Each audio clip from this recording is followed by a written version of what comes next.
Social മീഡിയയിൽ ഇപ്പോൾ വൈറലായി ഏറ്റവും കൂടുതൽ വായനക്കാരുള്ള പുസ്തകമായി മാറിയിരിക്കുകയാണ് റാം കെയർ ഓഫ് ആനന്ദി എന്ന നോവൽ. ആരാധകർ ഈ പുസ്തകത്തിന്റെ കവർ പേജ് സ്റ്റോറികൾ ഇട്ടും ഈ പുസ്തകത്തെ ആസ്പദമാക്കി പല കോണ്ടന്റുകളിൽ റീൽസ് ചെയ്തും പോസ്റ്ററുകൾ ചെയ്തും ഇൻസ്റ്റാഗ്രാമിലും ഫേസ്ബുക്കിലും യൂട്യൂബിലും നിറഞ്ഞു നിൽക്കുകയാണ് റാം കെയർ ഓഫ് ആനന്ദി എന്ന പുസ്തകവും അതിന്റെ രചയിതാവ് അഖിൽ പി ധർമ്മജനും. 2020 പുറത്തിറങ്ങിയ പുസ്തകത്തിന്റെ ഡിമാൻഡ് സോഷ്യൽ മീഡിയകൾ വഴി വലിയ രീതിയിൽ വർദ്ധിച്ചതോടെ ആമസോൺ, ഫ്ലിപ്കാർട്ട് തുടങ്ങിയ ഓൺലൈൻ പ്ലാറ്റ്ഫോമുകളിൽ ബെസ്റ്റ് സെല്ലറായി മാറിയിരിക്കുകയാണ് Ram care of Anandi.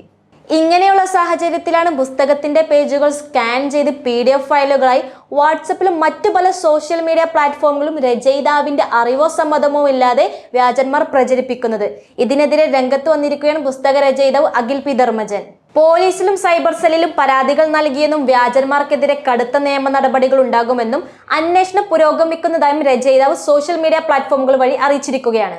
Cinema പഠനത്തിനും പുസ്തകരചനയ്ക്കും വേണ്ടി ചെന്നൈയിലെത്തുന്ന റാം എന്ന ചെറുപ്പക്കാരനിലൂടെയാണ് കഥ ആരംഭിക്കുന്നത്. 350 പേജുള്ള പുസ്തകത്തിന്റെ കവർ പേജ് ഇപ്പോൾ പരസ്യ മേഖലയിലും ഹിറ്റായി മാറിയിരിക്കുകയാണ്. മിൽമ, അമുൽ തുടങ്ങിയ മുൻനിര ബ്രാൻഡുകൾ റാം കെയർ ഓഫ് ആനന്ദിയുടെ കവർ പേജിന്റെ മാതൃകയിൽ ആഡുകൾ ചെയ്തിരുന്നു.